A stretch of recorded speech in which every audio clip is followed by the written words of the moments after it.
The Revenue Investigation Department made one more arrest in connection with the latest incident of gold smuggling that occurred on the night of 19th of July earlier this month. The department has arrested 18 individuals so far but has remained clueless regarding the mastermind and the owner of the seized gold.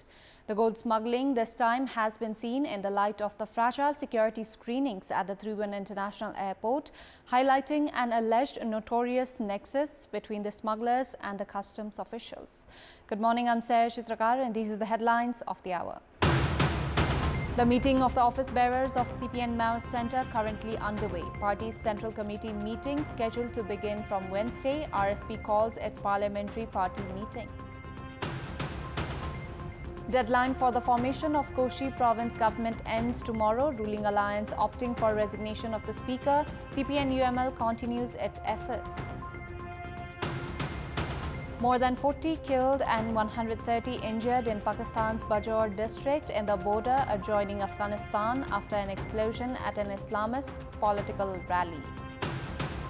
And 4 matches of the FIFA Women's World Cup slated for today. Japan plays Spain, Costa Rica take on Zambia, Ireland clash against Nigeria, and Canada play Australia.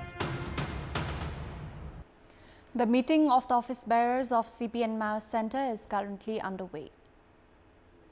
The meeting that is currently underway at the Prime Minister's official residence in Balwatar is holding discussions regarding the schedule of the party's Central Committee meeting that will begin from Wednesday. Leaders have said that today's meeting will finalize the agendas of the Central Committee meeting. Likewise, the Politburo is holding discussions on issues including government proceedings, Koshi province government formation and corruption cases, among others. In the meantime, Rashtriya Swatantra Party has called its parliamentary party meeting before the meeting of the House of Representatives today. The deadline issued by the Koshi province governor for the formation of the province government will end tomorrow. The ruling alliance's first effort to bring the situation in their favor failed after Rashtriya Prajatantra Party chairperson Rajendra Lingden refused the alliance's proposal to lend support. Prime Minister Pushpa Kamal Dahal and Nepali Congress President Sher Bahadur Deuba had begun legworks for the government formation after Province Governor Parshuram Khapung issued a deadline of 1st of August calling for province government formation. Leaders have said that the discussion held at Prime Minister's official residence in Balwatar yesterday dwelt on province government formation. However, they have yet to make a decision regarding who will lead the government. Prime Minister Pushpa Kamal Dahal, Congress President Sher Bahadur Deuba and Vice President Purna Bahadur Khadka, CPN Unified Socialist Chair Madhav Kumar Nepal and Deputy Chair Rajendra Pandey had attended yesterday's meeting. Likewise, parliamentary party leaders of the province also attended the meeting. Maoist Centre parliamentary party leader of Koshi province, Indra Angbo, said that yesterday's meeting failed to reach a consensus regarding which party will lead the province government. Likewise, the main opposition, CPN-UML, has also been making efforts to ensure majority seats. In a shocking revelation, it has come to the light. The 100 kilogram smuggled gold with a worth of 1 billion rupees was smuggled by opening an LC account of mere $480, which amounts to 62,880 rupees. The confiscated gold was hidden in scooter brake shoes and was smuggled through a Cathay Pacific flight and landed at the Trivandrum International Airport on 15th of July earlier this month. The Revenue Investigation Department had confiscated the gold when it had already cleared the TIA customs. The department source has said that the confiscated gold was smuggled by opening an LC account of $480. The department also raided the Ready Traders Sorakutte godown and seized 660 brake shoes at the department, as the department feared that the gold was already hidden in other places. Meanwhile, the seized gold has been kept at the Mint Department of the Central Bank. In the meantime, the Revenue Investigation Department made one more arrest in connection with the latest incident of gold smuggling. The department raided a Tamil-based hotel and arrested Dawa Chiring, who is learned to have some international connections. The department has so far arrested 18 individuals in connection with the scam. In our Public Voice segment, we had asked people in several provinces what role should the public play to control dengue. Let's take a look at what they had to say.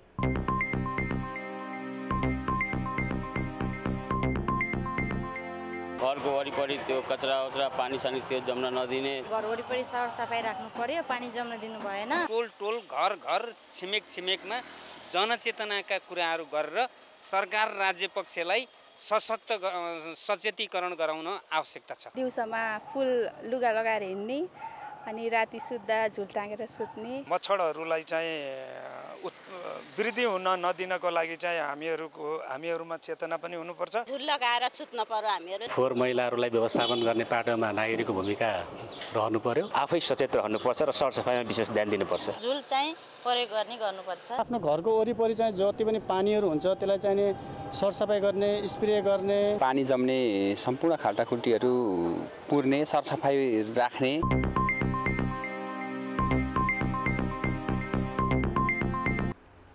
Time now for our segment, Public Pulse, where you text us with your opinion.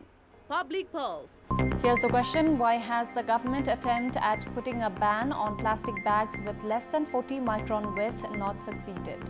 Your options are A, poor implementation, B, no alternative, and C, lack of awareness. Voting is on. Type any WS, select your option A, B or C and send it to 34001 to share your opinion with us. Time now for international update.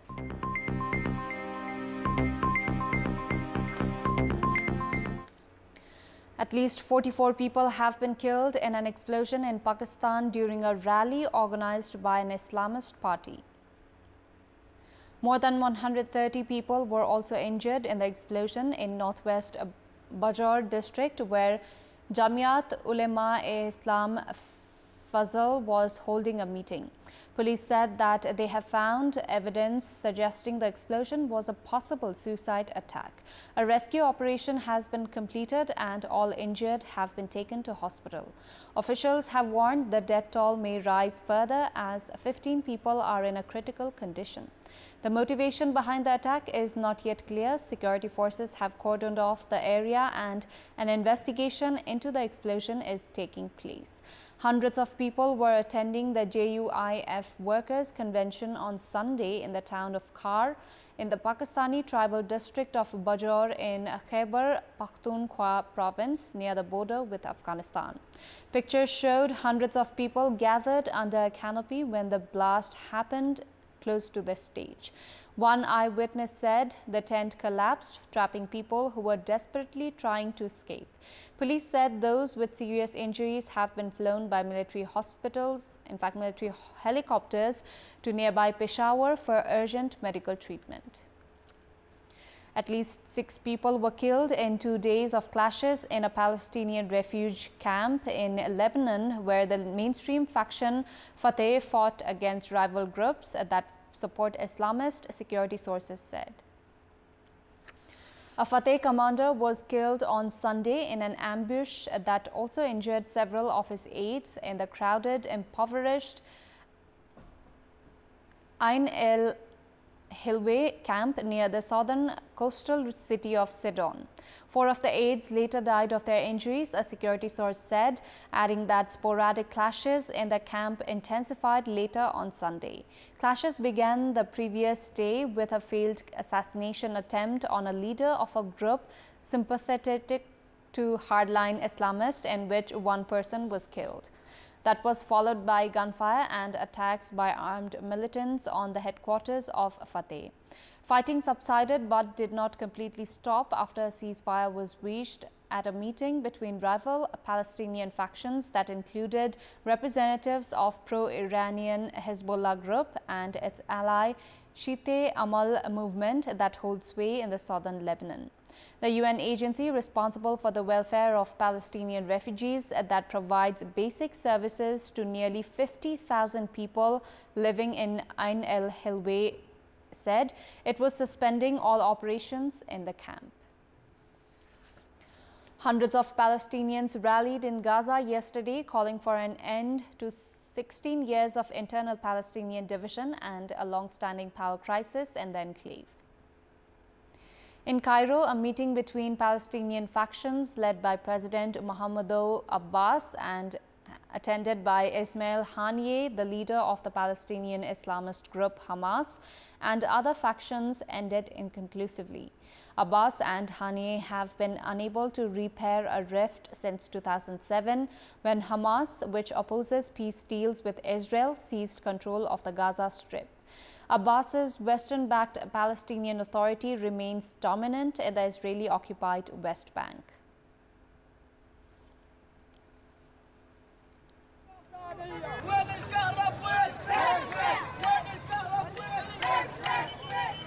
At least 2 people were injured yesterday by shelling in the Russian-controlled city of Donetsk in eastern Ukraine.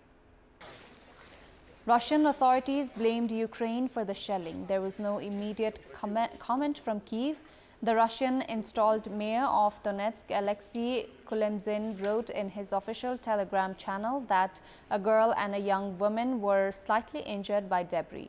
No fatalities were reported. Kulemzin also said that several residential buildings were damaged and a gas pipe was hit, which led to a fire.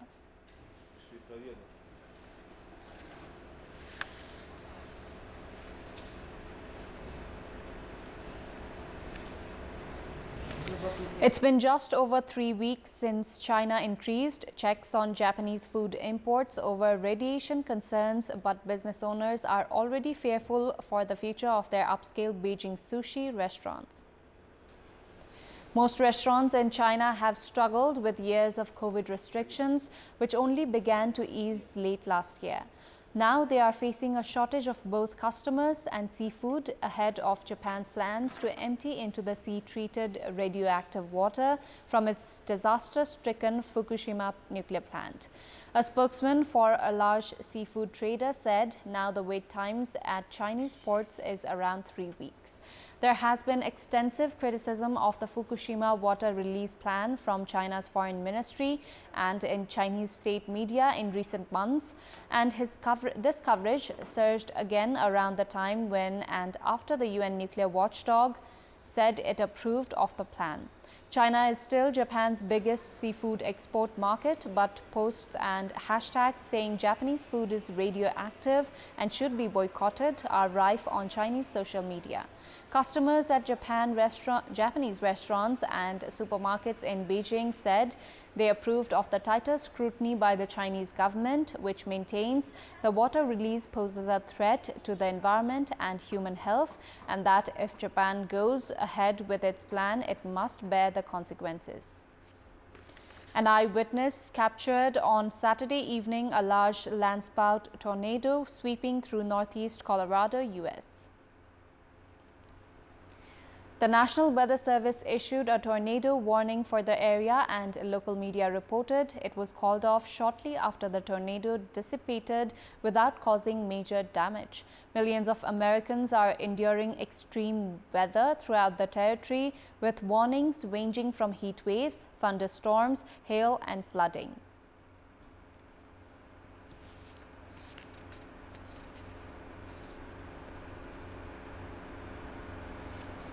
More than 150 dogs wearing colorful scarves on their necks participated alongside their owners in a race through Venezuela's capital, Caracas, yesterday morning, which was organized to seek support for animal shelters in the country.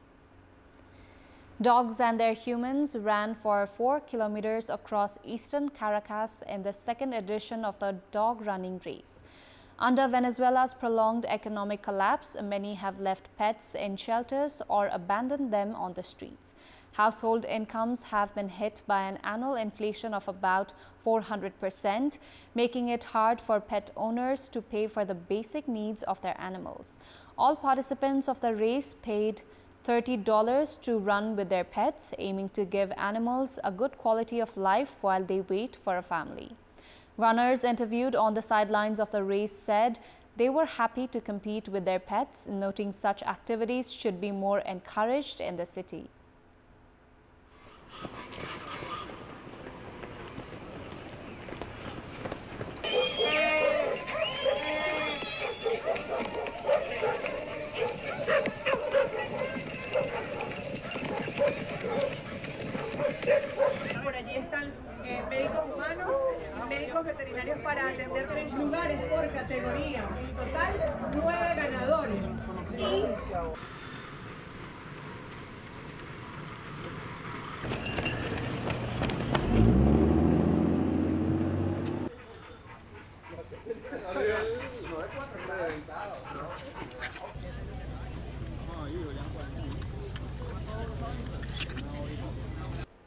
Time now for sports update. Sports news.